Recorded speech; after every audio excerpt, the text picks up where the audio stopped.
Hello everyone, my name is Baron Dipidus, and with me is Ashy Arts, actually playing in the ranked lobby. Ashy Arts is the OG charged green and black Ember, going against... Who's going to lose to a rat. But... Maybe. Yeah, welcome to another episode of Legend Lore Chats in the Brawlhalla Lore YouTube channel, where today we're going to talk about Ember, which is why Ashy is playing Ember. I would be playing... I like Mo. I would be playing with Ashy, but as I said in the past couple episodes, you would probably die. I probably would die, yes. And my control, but that's beside the point. My controller is out of batteries, and I can't change them right now. And I tried keyboard, and I just can't. I can't do it. So he's done with it all. Anyway, so we're going to, as Ashy said, watch Ashy lose some elo. Ashy just made plat though, so you know you'll get the. Yeah, I got 2v2s to thank for that. There's that. As well as 1v1s, but hey. I myself have never even come close to plat. The farthest I've ever gone has been gold 1. I think that's like the lowest. That's low gold, right? Gold 1. First rank of gold. The first, yeah. Like I barely make it into gold myself. I never said I was good. But I do claim to be a diamond ranked lore master, so you know, for what that's worth. Wait, what am I in this? I mean, honestly, I feel like you can give yourself whatever title you want because the diamond ranked lore master thing is self-appointed, which I feel is well earned given what I've done. I'd rather not give myself some kind of ego. I mean, it's not my intention to give myself ego. I know you're fine. You're fine. Okay. You're fine. I'm sorry. Oh, no problem. I'd rather not raise my own self-esteem. No problem. I mean, the fact that you're here at least puts you in like high plat, I think. As far as lore goes, I think. I don't know. Whatever. This is a fruitless conversation. Anyway, we have 2 quotes as always. We have one from Smith's Miscellany Crypto Botanica. I cannot read either of them. You're doing ranked. I'd be happy to read them. Okay. Scholars propose the Fangwild Forest is a space-time anomaly much like a black hole. It borders many realities, and in theory, travelers might pass through it into other worlds, but they would inevitably be torn to shreds along the way. This is a quote from Smith's Miscellany Crypto Botanica. And finally... I'd love to get torn into millions of shreds. Would you now? And then a quote... Sounds like fun. And then a quote from Ember herself. If I have to separate you two again, neither is staying in the Fangwild, and that goes for every dragon here. So with Ember, we have our first foray into the Fangwild, which is one of the most interesting and literally connected areas in all of Brawlhalla lore. But we're getting ahead of ourselves. As the story goes, no mortal has seen the center of the Fangwild Forest. The magic is too dense. The peril is too deep. Not the elves who lived in the edges of the Fangwild, not the adventurers and fools who braved the forest in search of paths to other universes, not the ghouls and beasts drawn in by the call of magic. No mortal, but Ember. For thousands of years, Ember hunted the ever-changing paths of the Fangwild with the wolf Ash and her raven Yara. She guarded the Fangwild from itself and protected the bordering worlds from the Eldritch Wood. She fought the Primordials. She befriended a lonely Minotaur. She rescued a furious Viking lost deep in the Fangwild's heart. She rode a wild dragon through the maelstrom at the heart of the forest. In ancient days before Valhalla, Fangwild's borders touched even Asgard, and Ember walked with the first warriors among the mighty trees that would form its rafters. Now, amidst the glory of her afterlife in Valhalla, Ember's mind is fixed on the Fangwild, and the Fangwild mourns its daughter. With Ember gone into Valhalla, the Fangwild has slipped into madness. Twisted and impassable, its wilds threaten to spill out across the many realms it touches. Ember knows there are paths both to and from Valhalla. She fights in the tournament, hoping that in victory she can find a way back and set things right in her forest home. and I have a couple of connections that I found with Ember. The first years of Ember's disappearance from the Fang Wilds were good for dragons, like Ragnir, but as the forest descended further into madness, Ragnir found Ember in Brawlhalla, urging her to return to the Fang Wild to restore its heart before things get much worse. And Ember and Ragnir loathed Dusk, viewing him as a betrayer. It is also likely that it was Ember who was acting as the guardian of the Fangwild, who was not prepared for Dusk's new weapon falling to his ambush. This is likely how Ember was killed and came into the Fangwild. Perhaps. I just got like monsters! Get away! Having fun there? No, I hate them! I haven't even hit him once. I haven't hit him once and I'm on horn! Welcome to Plat, I guess. Not that I've ever seen it. But... welcome to this is how you play bow.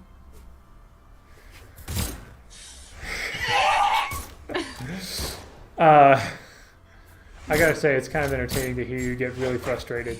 But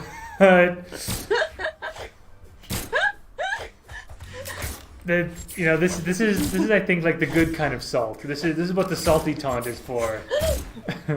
I don't have the retaunt though. I'm really enjoying this really salty popcorn that I'm eating right here. Yum yum. Speaking of popcorn, I want popcorn. Anyway, but yeah, we. You little. I know there are lots of things you want to say. And I appreciate you. I said it last time on accident. What you said was relatively mild. So, anyway, I appreciate you refraining in the video anyway. Afterwards, you can say whatever the heck you want. But yeah, so Ember is the Elf Ranger. There's actually kind of she's also the one who did the first bow legend as well. Which, by the way, if you watch some of the very first Brawlhalla dev streams from like 2015, at least the ones that are on the Brawlhalla YouTube channel, there was a time when the bow as a weapon was leaked, and people were asking when is the bow coming? And the devs would jokingly say, "What bow?" And so that's kind of become like a phrase, like the "what bow" kind of thing. It's kind of like what happened with Mordex. That should be a skin. That should be a skin. What bow? Yeah. What would it even look like though? I wonder. Maybe a bow that's wrapped up in brown paper or something. Like a package. I'd say a bow with question marks at the end. Maybe. But yeah. So yeah, a funny little story about bow in general and.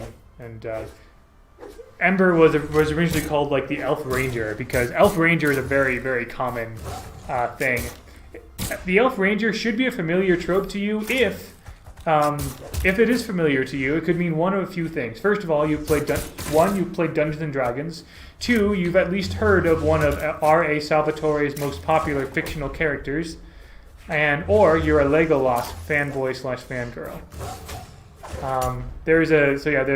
So Legolas and there's another dark elf in a fantasy series. The dark elf's name is called Dritz Do'Urden. So a lot of Dungeons and Dragons fans will recognize that character, and he's like the quintessential elf ranger along with Legolas. So it very much is a trope, but it's one that informed Ember's design. But piece of trash. Don't. I don't like your spear. I don't like your spear. Yeah, get your blast and fuck! How's that fudge tasting over there? But yeah, katars, or I guess more like daggers, and bow would be good weapons for a ranger like Ember to have. I gotta say though that even though we've learned a lot about the Fangwild from Ember's lore, and we'll talk about the Fangwild in a second, I wonder how Ember got to be such, how did she become like the Fangwild's daughter, I guess? Was she a native of the Fangwild perhaps?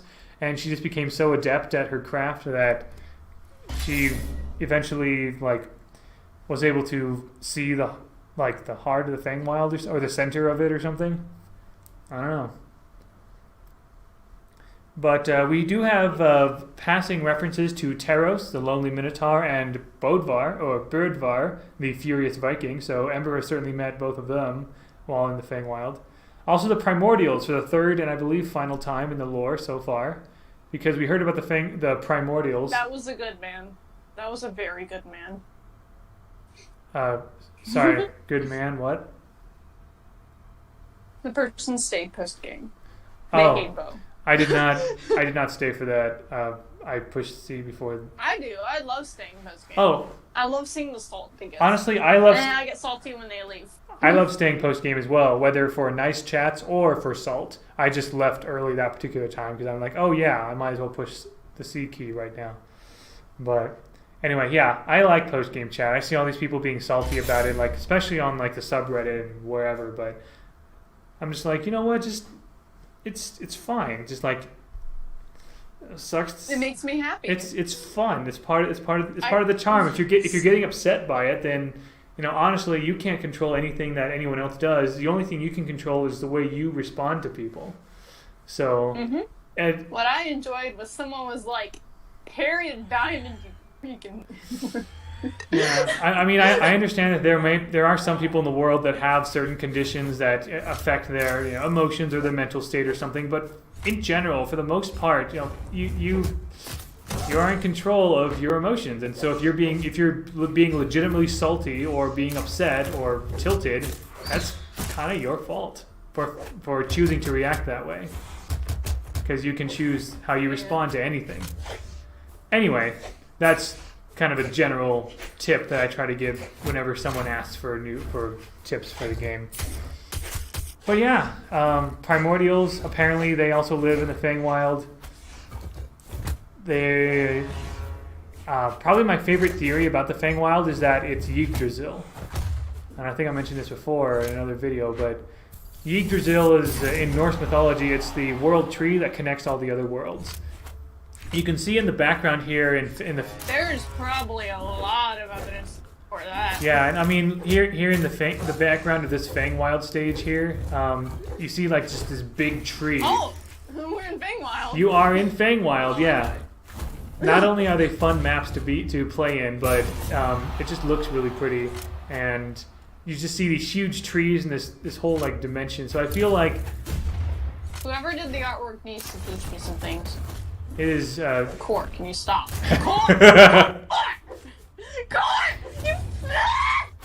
I can't take it anymore. I can't take it! Stop with your things! Oh man. I can taste the salt. Come here. No! I can taste the salt. It's delicious. We should just do this every time.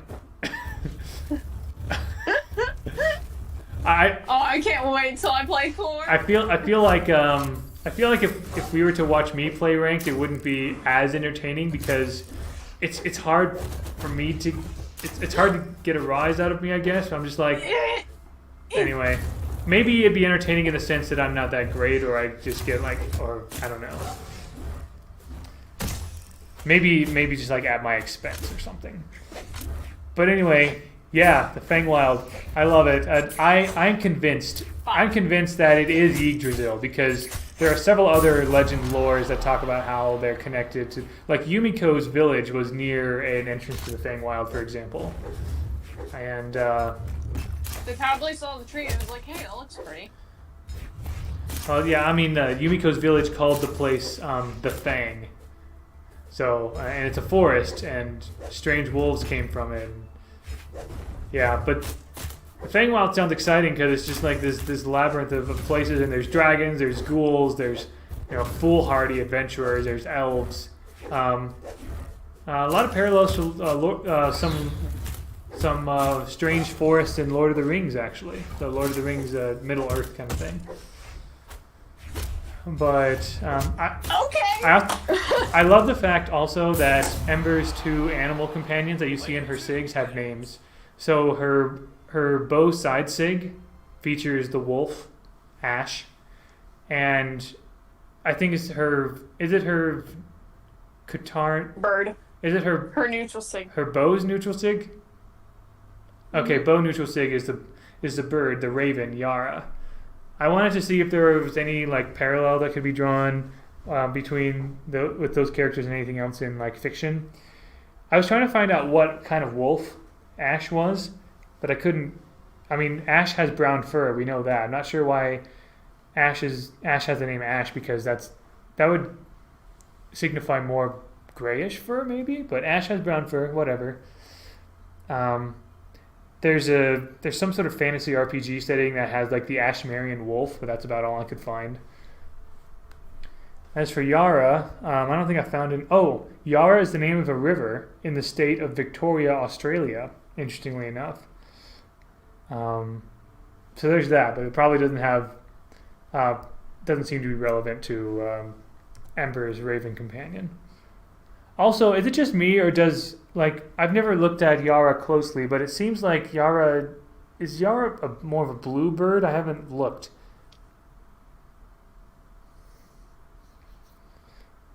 Huh? It looks black. Okay, maybe it's a black bird. Maybe for some maybe for some reason it looks like a blue blur to me, but I've never really paid that much attention. I probably should have. But next time you... Yeah, it's a black bird. It's a black... Okay. But yeah, what else did you want to say about Ember and the Feywild? Oh, you made it to 1700. That's cool. Three,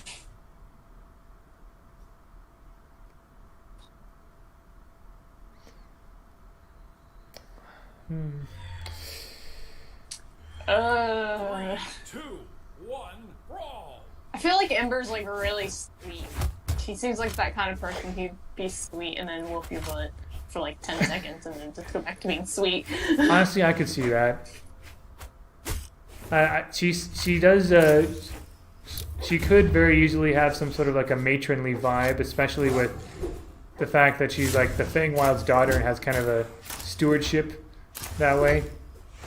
Kind of takes care of the Feywild, makes sure it doesn't go crazy. Oh, I did want to say, if/when BMG ever does a story mode, or if there would ever be a film or a TV series. Great. Oh, yeah, okay.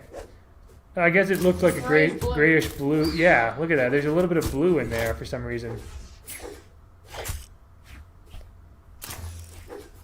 But yeah, anyway, I feel like a really good general story arc would be like the corruption of the Feywild seeping into Brawlhalla and other places.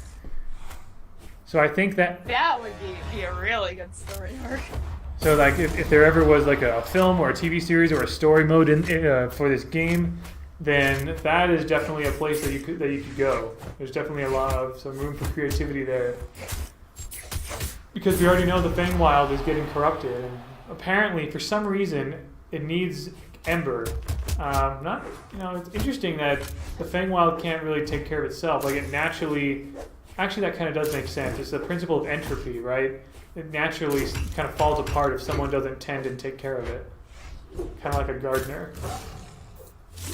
Doesn't get watered for a day. I think it's more like there's so much like magic that's seeped into the place that if it's not checked for somehow or by somebody, then it just goes all out of whack. I don't need to die from a Teenage Mutant Ninja Turtle. Oh, he kind of does look like I don't need to die from one. He does kind of look like a Ninja Turtle. That's awesome. No. What colors are these? What colors are these? Is this just a green color? It's green. There's just a big patch of yellow there. No. You doing okay over there? Player 2 wins. Oh, oh man, he's dancing all over you, Mr. Gutsy over here. Don't use us like a sick. But yeah, I don't think I have much more to say about Ember. How about you? Yeah, I don't have anything else. Excellent. I'll end the recording here on this beautiful image. Thank you all very much for watching, and until next time, GG, fellow lore nerds.